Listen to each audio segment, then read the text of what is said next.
मध्य प्रदेश में तो आए 3 महीने में हमें आंदोलन करना पड़ता है, तब राशि देती है टुकड़ों की, वो भी आला अधिकारी और मंत्री मिनिस्टर बोलते हैं कि बजट नहीं है। देश की बेटियां मजबूत नहीं है, राम मंदिर मजबूत है और आशाओं को कटोरा पकड़ा दिया गया है कि आप उस राम मंदिर के सामने बैठकर कटोरा में भीख मांगे। मोदी जी की इतना काम तो उनका नौकर भी 2000 में न करता होगा जितना की काम हमसे लिया जाता है, या उनका जो कुत्ता पाला होगा उनका कुत्ता भी रोज का 2000 की बाइट खाता होगा।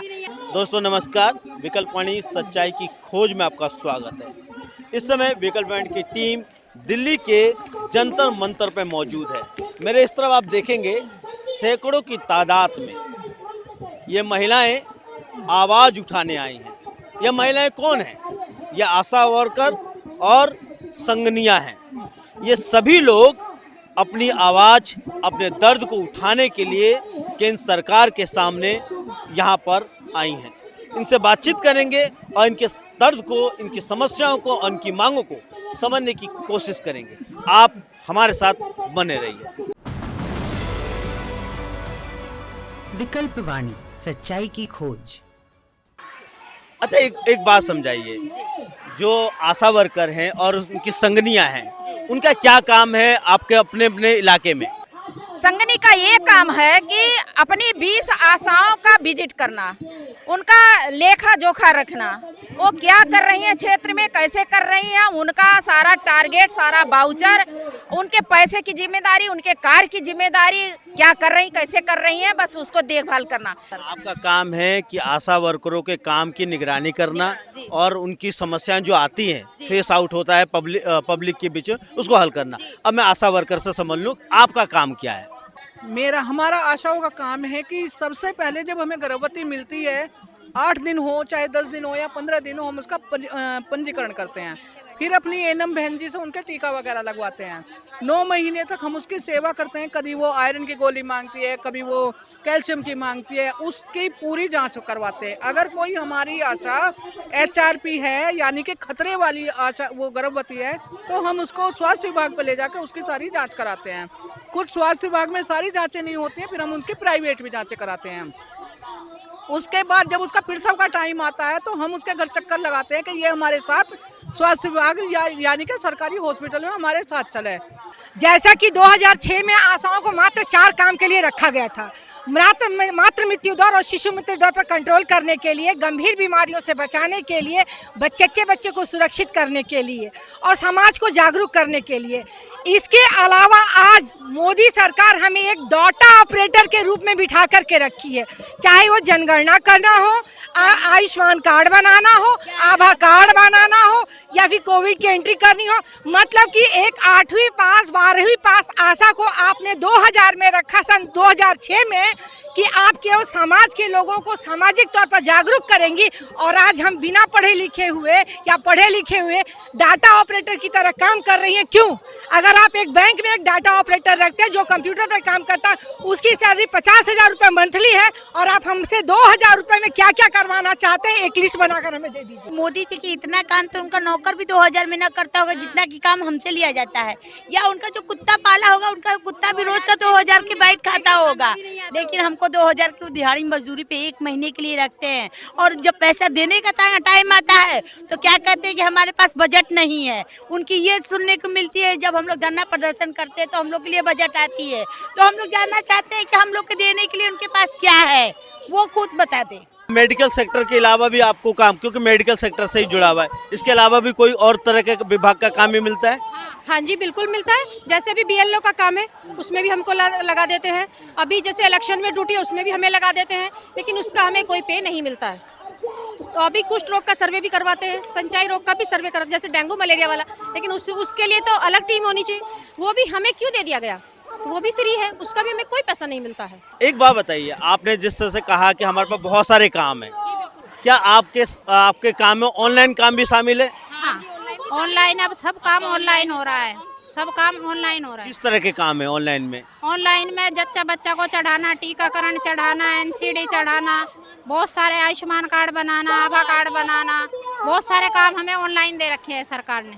आप एक चीज़ ये समझे, जैसे आपने किसी गर्भवती महिला का देख रेख कर रहे हैं और वो अचानक प्राइवेट हॉस्पिटल में चला गया, तो क्या आपको उसका पैसा मिलता है? नहीं मिलता उसका, नहीं मिलता उसका। सिर्फ नहीं, एनसी का तो दिया जाता है हमारे ब्लॉक में, लेकिन क्या है जो प्राइवेट में डिलीवरी होती है उसका हमको नहीं मिलता है। प्रसव का काट लिया जाता है, 9 महीना फुल सेवा दी जाती है, उसका हमको आधे से टुकड़े मिलता है, कभी चाहते तो मिलता, नहीं तो वो भी नहीं मिल पाता।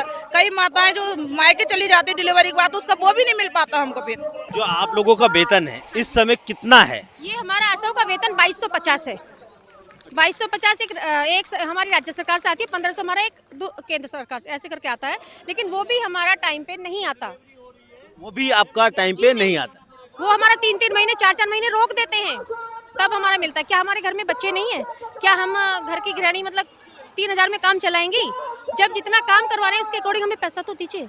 जैसे यहाँ पे बहुत लोगों ने बोला कि हमको 2200 रुपये मिलता है, तो आपके इलाके में कितना आप लोगों को पेमेंट मिलता है राज्य से और कितना मिलता है केंद्र से? केंद्र सरकार से 2000 मिले थे और राज्य सरकार से 4000 मिले, ऐसे 4000 मिले थे, यानी कि ऐसे 2000-6000 रुपए मिला था हम लोग। टोटल 6000 रुपये। वो भी हर महीना पेमेंट नहीं हो गए, कभी केंद्र को डल गए, कभी राज्य को डल गए, और कभी रूटीन डल है तो कभी नहीं डलन को, कभी बजट नहीं आन को, कभी सॉफ्टवेयर बिगड़ रहे, कई दिन तक पेमेंट नहीं हो गए हम लोगों की। कमाल की बात है, जैसे आप कह रहे हैं कि 6000 रुपये मिलता है टोटल, उसमें भी कभी मिलता है कभी नहीं मिलता है। कभी 4-4 महीने नहीं मिलता, 4-4 महीने नहीं मिलता। 25 रुपए जो मिलता है नमक का, वो तो हर महीने डल जाएगा, लेकिन जो बाकी एक्टिविटी है या केंद्र का जो राशि डलती है, राज्य की डलती है, वो कभी इस महीने में है तो 4 महीने नहीं है, कभी 3 महीने है तो कभी नहीं है। ऐसा होता है 3-3, 4-4 महीने हम राज्य सरकार का पैसा डलता है। 4000 रुपए हमेशा रुक जाते हैं, 4 महीने 2 महीने। सर हम 2000 रुपए में घर चलाएं, गैस की टंकी 1000 रुपए है, गेहूँ 3000 रुपए कुंटल है, हम बच्चों को क्या खिलाएं? इस सरकार से सोचने वाली बात है कि आप हमें इतना कम पैसा दे रहे हो, और जो बिगड़ काम करने वाली महिला है उसको आप 1500 रुपये तारीख उतार दे रहे हो, और हम जो 24 घंटे नौकरी कर रहे हैं उसको आप समय पे वेतन नहीं दे रहे हो, तो ये कहाँ का न्याय है?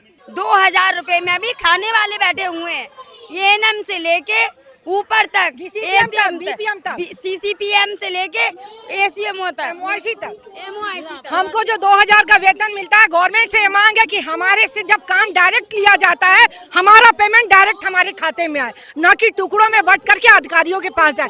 हमें हमारा तनख्वाह जो है BCPM के माध्यम से मिलता है। हम सरकार से गुजारिश करते हैं कि हमारा खाते में हमारे साथ डायरेक्ट पैसे लेन देन करें। वो 2200 का खंड जो होता है हमारे पास आते आते 1500-1600 में विजिट हो जाता है। नाम होता है कि हमको सरकार गिनती गिनाती है कि 12 से 16 दिया जाता है, और हमारे पास हमारा बजट 5000 से 4000 से नीचे आता ही नहीं है। लेकिन सिर्फ वो कट पिट के वो सिर्फ 1200 रह जाते या 1300 रह जाते, लेकिन वो भी 3 महीने बाद आते हैं, कह दिया जाता है कि जियो आ रहा है, राज्य बजट बन रहा है, ऐसा हो रहा है, फलाना ढकाना, ये होता है। पोर्टल बन रहा है, डाटा 6-8 महीने से सरकार केवल डाटा बना रही है, पता नहीं कितना। इस साल का तो पूरा पैसा सरकारी खा गई। इस समय आप लोगों का पेमेंट का क्या डिमांड है, कितना वेतन की मांग कर रहे हैं? हमारा 31,000 आशा कार्यकर्ता है, 26,000 सहयोगी का है, और हमारा एक निश्चित हमें टाइम फिक्स किया जाए, और हमें नियमितीकरण, सबसे पहले अगर नियमितीकरण कर दे और एक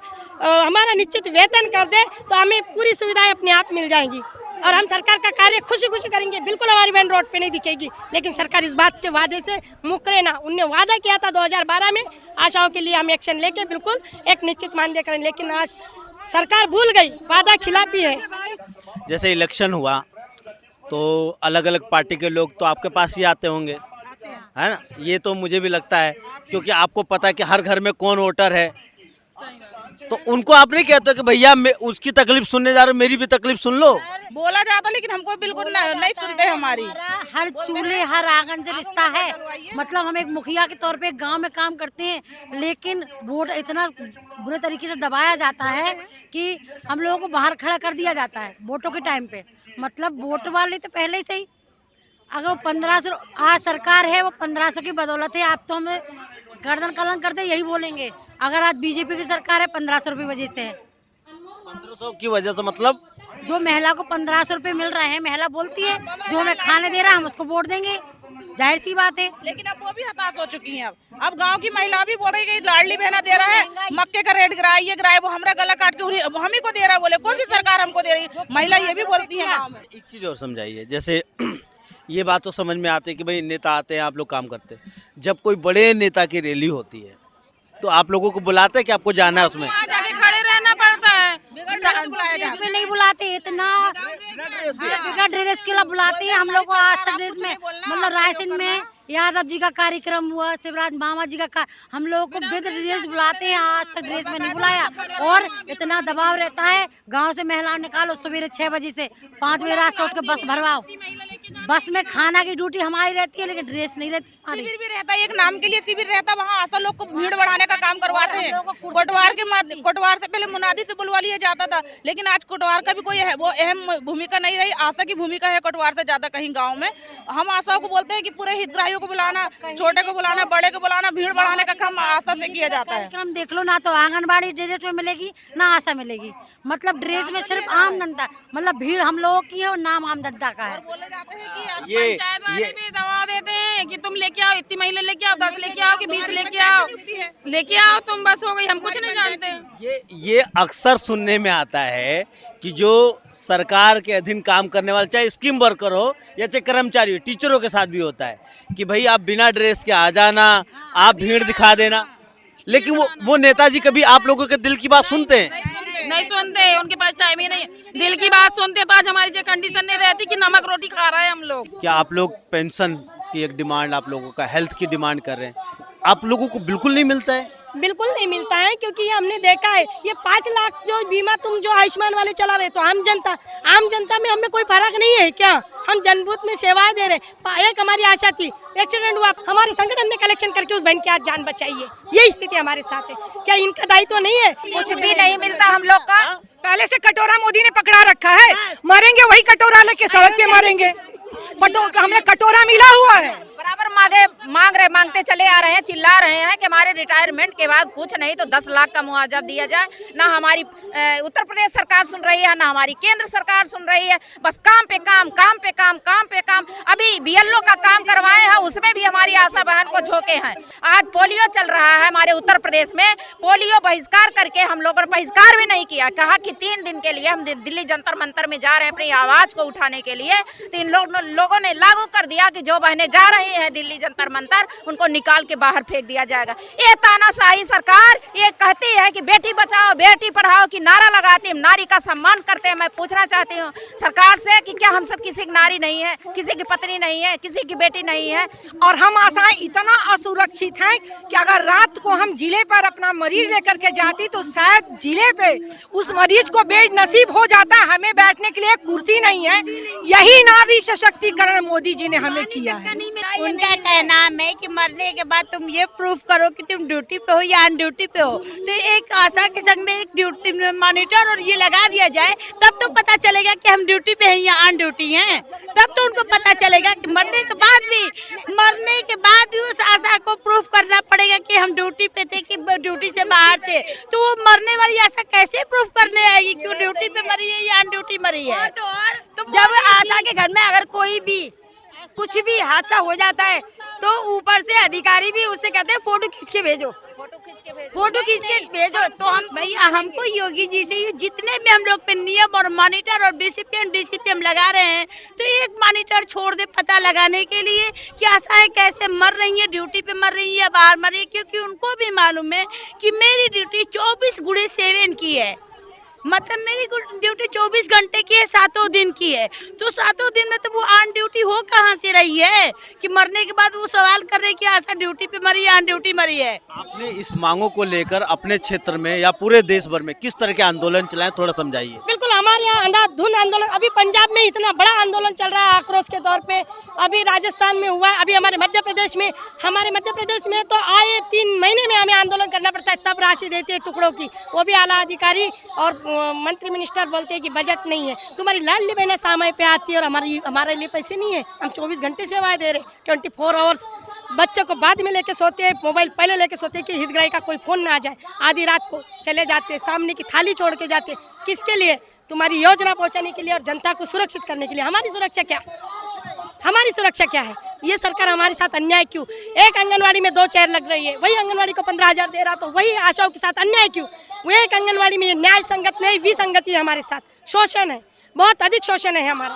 तो ये शोषण खत्म करे सरकार और हमारे साथ न्याय किया जाए। और हम इसके पहले मंत्री मिनिस्टर में 2 बार आए। हम जून महीने में भी प्रधानमंत्री कार्यालय आके गए हैं, राष्ट्रपति कार्यालय आके गए हैं और जून महीने से लगातार हम इनको ज्ञापन पे ज्ञापन, सूचना पे सूचना दिए जा रहे हैं, तो भी सरकार के कानों तक जू क्यों नहीं रहूंगी। आज हमारी इतनी बड़ी सारे बजटों से लेके सारी चर्चाएं सदन पे हुई, आशा की इसमें चर्चा क्यों नहीं हुई? क्यों सरकार ने नहीं जाना? क्या उनके कानों में ये शब्द नहीं पड़े?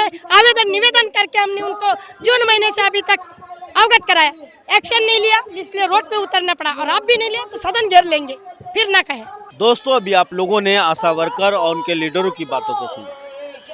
एक बात समझनी है, हमारे देश की सरकार ये दावा करती है कि हम महिला सशक्तिकरण कर रहे हैं, हम हर सेक्टर में महिलाओं को मजबूत कर रहे हैं, लेकिन सरकार के अधीन काम करने वाली या आशा वर्कर और उनके सहयोगियों की हालत यह है कि उन्हें 2200 रुपये मासिक वेतन मिल रहा है या कहें मानदेय मिल रहा है, वो भी इनके तक पहुंचने से पहले करप्शन का बलि चढ़ जाता है। सरकार बड़े बड़े दावे तो जरूर करती है कि हम देश की जनता की सुरक्षा कर रहे हैं, हम लोगों की सुरक्षा कर रहे हैं, लेकिन मौजूदा सिस्टम में इसको दरकिनार किया जा रहा है। यही नजर आ रहा है इनकी बातों से।